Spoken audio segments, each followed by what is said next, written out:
In this section of my video, we'll be going through the concept of a simple comparison, the comparison of various forces which we have studied till this point.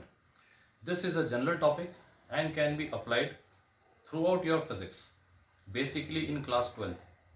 Now, as we have studied the various forces, we will be going through the expression of that forces in order to avoid confusions if we need to apply such concepts in the next concepts.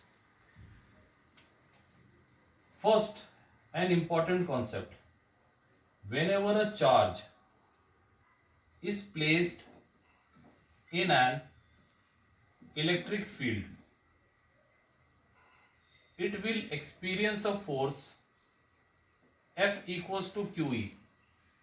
That is, force experienced by a charge kept in an electric field, F equals to QE. Motion of a charge is not required. If a charge is in rest, it will experience a force. If a charge is in motion, it will also experience the force. Second concept.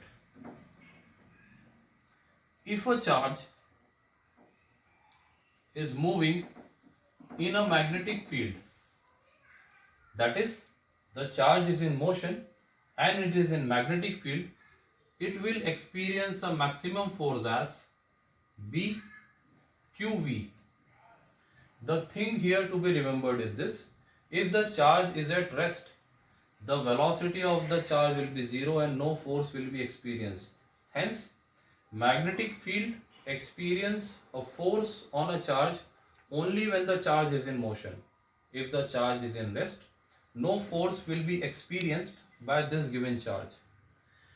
These two forces are the forces on charged particles moving in electric and magnetic field. The third and a bit different concept, that is the force on a conductor in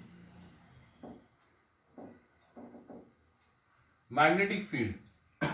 As the conductor consists of large number of charge carriers, in these two concepts we are calculating force on individual charges, but in this concept we are talking about the force on a particular conductor, which we have derived the expression F is equals to BIL, the force on a current carrying conductor in magnetic field.